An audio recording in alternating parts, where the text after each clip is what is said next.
Salut Internet, aujourd'hui on va parler d'un film privé de sortie en salle pour cause de crise sanitaire mondiale, mais qui a pointé le bout de ses antennes dans les bacs de la médiathèque, Mandibule de Quentin Dupieux.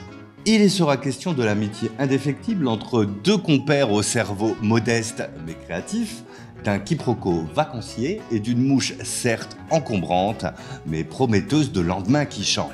Scénariste, réalisateur, chef opérateur et aussi musicien, au talent aussi versatile que vibrionnant, Quentin Dupieux ne reste jamais très éloigné des salles obscures. Et quand il nous revient avec une proposition presque aussi bizarroïde que son Rubber, accompagné du duo du Palmacho, on se réjouit forcément de faire quelques brasses dans le cerveau imbibé d'absurdité du réalisateur. Hélas, dans un premier temps, Mandibule ronronne et filerait presque le bourdon. Et quand on découvre Manu et Jean Gab, les personnages principaux interprétés par Grégoire Lustick et David Marsay, un sentiment de déjà-vu s'installe. Voir ces deux-là dans le rôle de crétins lunaires n'a effectivement rien de nouveau.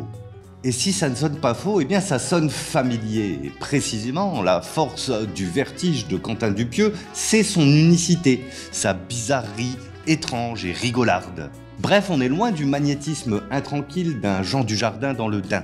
Et exception faite de l'insecte surréaliste qui surgit au creux du récit comme un bubon sur la soupe, on jurerait que Quentin Dupieux se désintéresse un peu de ce qu'il capture. Mais soudain, l'improbable couple de turbo-teubés nous entraîne aux abords d'une villa louée par une autre engeance de crétins finis, plus retorse et bourgeoise. Et alors, Mandibule croque enfin son sujet à pleines dents. À la faveur d'une bicyclette licorne et d'une blonde pas physionomiste pour dessous, nos deux compères se retrouvent dans une demeure où pratiquement personne ne veut d'eux et où la mouche énorme qu'ils entraînent à braquer des banques n'est pas exactement la bienvenue.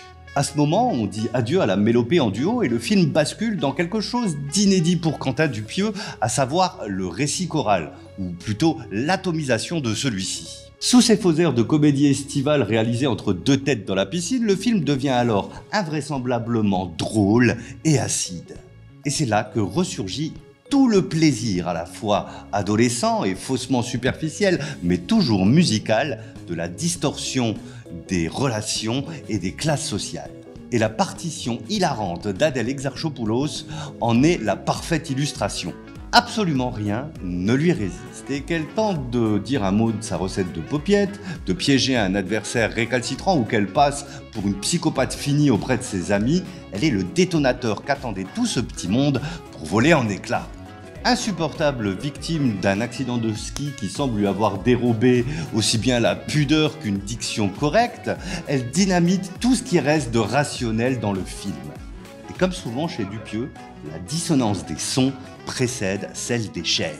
Son conte azimuté renoue alors avec la démence rigolarde qu'on lui connaît et le film peut alors enfin nous surprendre, nous saisir et nous laisser sur les rotules entre musculation des zygomatiques et rêverie insectoïde. Donc si le dernier film de Quentin Dupieux, qui a le bon goût de ne pas durer plus d'1h14 générique compris, peine un peu à démarrer, il aboutit finalement sur une comédie de mœurs aussi cruelle que loufoque qui fait finalement mouche. Salut, c'était Eric et je vous donne rendez-vous pour un prochain BookTube.